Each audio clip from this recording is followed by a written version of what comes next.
چیونٹی اگر صاف پتھر پر چلے رینگے اس کی آواز آپ سن سکتے ہیں؟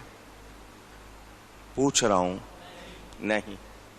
چھوٹی سی چیونٹی صاف پتھر پر چل رہی ہے، آپ اس کے رینگنے کی آواز نہیں سن سکتے۔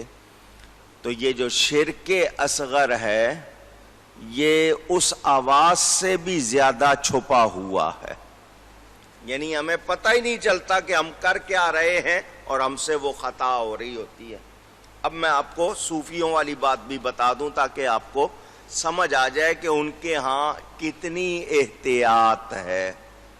مثلا دھیان سے سنیے گا اور اندازہ کیجئے گا کہ جو سچے صوفی ہوتے ہیں وہ کیسے اللہ والے ہوتے ہیں۔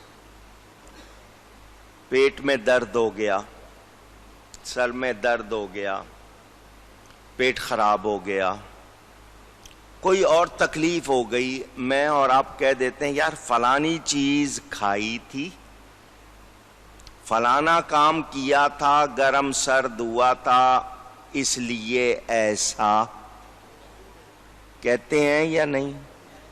پوچھ رہا ہوں۔ صوفیوں کے ہاں اس کی بھی گنجائش نہیں ہے، وہ ایسا بھی نہیں کہتے۔ کیوں؟ بخار دینے والا، درد دینے والا کون ہے؟ اب سوچیں، یار میں نے وہ ٹھنڈے چاول کھا لیے تھے، باسی کھانا کھا لیا تھا، یار وہ گرم کے بعد ٹھنڈا پی لیا تھا، ایسا ہو گیا۔ ہم یہ کہتے ہیں، وہ ایسا بھی نہیں کہتے۔ کیوں؟ وہ خالص ہوتے ہیں، ان کا درجہ زیادہ ہے، بہت احتیاط کرتے ہیں، کھانے پینے کی طرف نسبت نہیں کرتے، وہ اللہ تعالی سے ہر وقت معافی چاہتے رہتے ہیں۔ ہم ان چیزوں کے نام لے دیتے ہیں، اچھا جی فلاں چیز مل جائے تو ٹھیک ہو جاؤں گا، یوں ہو جائے تو ٹھیک ہو جاؤں گا، یہ ہم کہتے ہیں، وہ یہ بھی نہیں کہتے۔ وہ کیا کہتے ہیں؟ اللہ چاہے گا تو ہوں گے۔ یہ اس کو بھی یعنی اتنا احتیاط، اور ہمارے ہاں دکھاوا ہی دکھاوا ہے۔ ہم نے تو آج جو بڑے شرک شروع کر دیے ہیں ان پر کوئی بولتا ہی نہیں۔ مثلا مسلمانوں کا ملک ہے جی، فلانے ملک نے مدد نہیں کی تو تباہ ہو جائیں گے، یہ سنتے ہیں یہ لفظ یا نہیں سنتے؟ پوچھ رہا ہوں آپ سے، کیا صحیح ہے یہ؟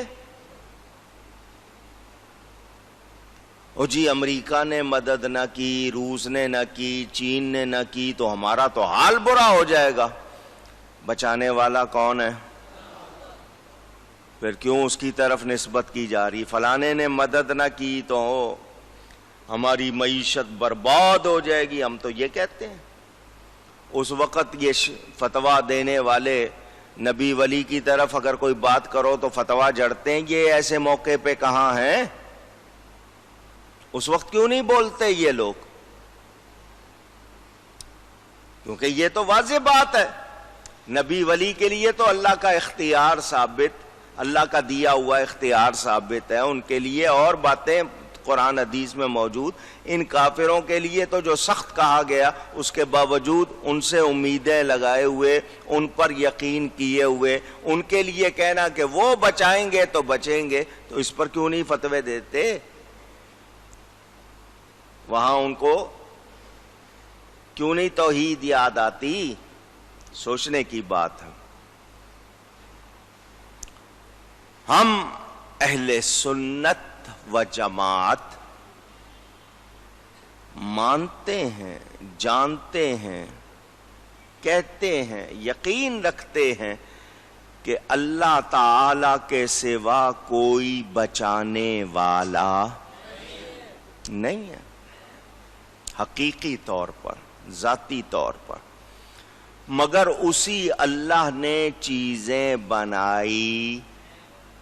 اونچی گئی ہے، مجھے پوری آواز چاہیے۔ دوا کس نے بنائی ہے؟ اس دوا میں اثر کس نے رکھا ہے؟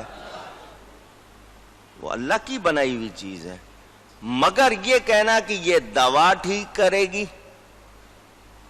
تو وہ دوا خود سے کرتی نہیں، اس میں اثر کس نے رکھا ہے؟ کس نے رکھا ہے؟ اللہ نے رکھا. مگر آپ کہتے ہیں میں نے فلانی دوا کھائی میں ٹھیک ہو گیا، میں نے فلانی گولی لی، کیپسول لیا، شربت پیا، چوشاندہ پیا، یہ کیا، میں ٹھیک ہو گیا. تو آپ ٹھیک ہونے کی نسبت کس کی طرف کرتے ہیں؟ دوا کی طرف. تو کیا شرک ہے؟ پوچھ رہا ہوں. اس کو نسبت مجازی کہتے ہیں. کیا کہتے ہیں؟ ایک ہوتی ہے نسبت حقیقی، ایک ہوتی ہے نسبت مجازی، یعنی جس کی اجازت ہے، جو جائز ہے، جو کہی جا سکتی ہے، وہ نسبت مجازی. چنانچہ قرآن سے اس کا ثبوت لے لیں.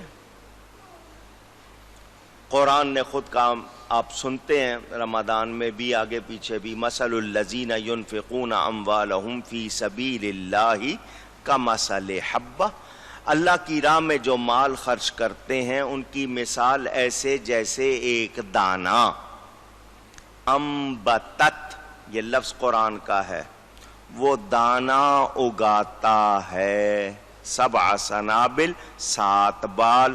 اگانے والا کون ہے؟ اونچی گئی ہے. مگر قرآن کہہ رہا ہے انبتت، وہ دانہ اگاتا ہے. تو دانے میں اگنے کی، زمین سے نکل کے پودا بننے کی طاقت کس نے رکھی ہے؟ اونچی اللہ نے رکھی ہے. تو اگر نسبت مجازی کو کہیں کہ جائز نہیں، تو یہاں کیا حکم ہوگا؟ حضور نبی کریم صلی اللہ علیہ وسلم کی عادت مبارکہ تھی، سونے سے پہلے 3 سلائی دائیں اور 3 سلائی بائیں آنکھ میں سرما لگاتے تھے. کیا لگاتے تھے؟ کالا نہیں، یہ جو کالا سرما ہے یہ نہیں، اس کا نام ہے اسمد، الف سے میم دال. مدینہ منورہ میں، مکہ مکرمہ میں ملتا ہے. یہ سرخ رنگ کا ہوتا ہے. حضور صلی اللہ علیہ وسلم لگاتے تھے، آپ کی عادت تھی. اب اس کے لیے حدیث شریف میں کیا ہے؟ ينبت الشعر ويجل البصر، کہ یہ پلکیں اگاتا ہے، نظر کو تیز کرتا ہے. کون؟ سرما. کون؟ حقیقت میں کون کرتا ہے؟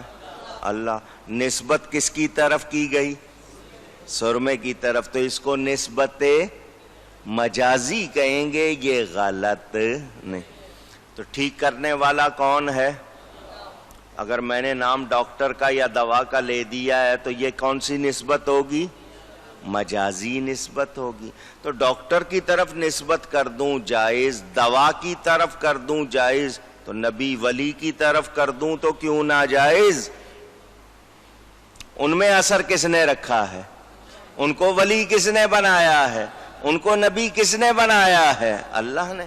تو وہ اللہ جو دوا میں اثر رکھتا ہے، وہ اپنے پیاروں میں بھی اثر اونچی. اور میں تو دوسری بات کروں، شیطان کا اثر مان لیتے ہو، اللہ والوں کا اثر نہیں مانتے ہو، تو کیا ہو گیا تمہیں؟ سوچو ذرا. تو غور نہیں کرتے کہ جب ہم یہ کہہ رہے ہیں کہ جی شیطان کی وجہ سے ہو گیا، شیطان میں اتنی طاقت ہے، تو جس کو رحمان نے طاقت دی ہو اس کا کیا حال ہوگا؟ سوچنا چاہیے. تو یہ میں نے صرف اس لیے آپ کو بتایا کہ شرک کرنے والے آج کل بہت زیادہ شور کر رہے ہیں، اور حضور فرماتے ہیں مجھے اپنی امت سے شرک کا خوف نہیں. تو جب نبی نے فرما دیا نہیں ہے تو لوگ کہیں نہیں جی شرک بہت ہو گیا، تو ان کا شور مچانا درست نہیں.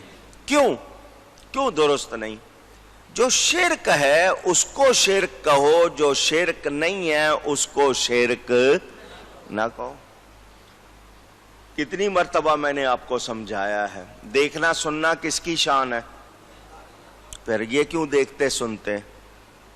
ان کو چاہیے اپنی آنکھیں پھوڑ ڈالیں، اپنے کان پھوڑ ڈالیں کہ دیکھنا سننا تو اللہ کی شان ہے. پھر یہ کیوں دیکھتے سنتے؟ انہو هو السمیع البصیر، بے شک وہ سننے والا دیکھنے والا۔ پھر یہ کیوں دیکھ سن رہے ہیں؟ کیوں نہیں پھوڑتے آنکھیں؟ تو اب دوسری آیت پڑھنی ہوگی، وَجَعَلْنَاهُ سَمِيعًا بَصِيرًا۔ اللہ فرماتا ہے انسان کو ہم نے سننے دیکھنے والا بنایا۔ تو سمیع اور بصیر کا لفظ ایک ہے، اللہ کے لیے بھی آیا، بندے کے لیے بھی آیا، برابری ہو گئی؟ لفظ ایک ہے، لفظ ایک ہے، برابری ہوئی نہیں، کیونکہ اللہ کا کمال اس کا اپنا ہے، کسی کا دیا ہوا نہیں۔ بندے کو رب نے دیا، دیے ہوئے کو عطائی کہتے ہیں، دیے ہوئے کو عطائی کہتے ہیں، اور اپنے کمال کو ذاتی کہتے ہیں۔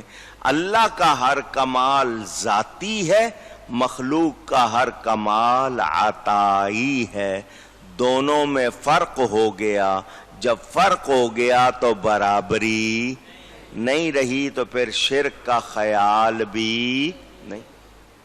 ہزاروں مرتبہ میں نے آپ کو مثالیں دیں اور سمجھایا، صرف اس لیے کہ اس طرح کے فتووں سے پریشان ہونے کی امید، اب شرک جلی ہو کھلا ہوا یا شرک خفی ہو چھپا ہوا، ہمیں دونوں سے بچنا چاہیے۔ دکھاوا، تصنع، بناوٹ، شو آف، یہ بھی اچھی بات نہیں ہے، اس کو بھی شرک اصغر کہا گیا۔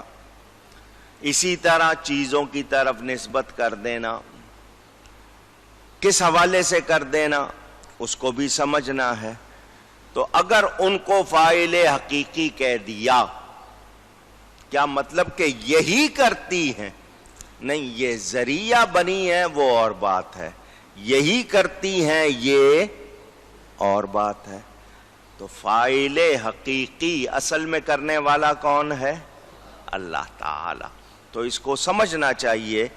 تو فرمایا یا اللہ مجھے ان ظالموں کے ساتھ نہ کرنا، مجھے ان ظالموں کے ساتھ نہ کرنا، ظالموں کی قوم سے نہ بچانا۔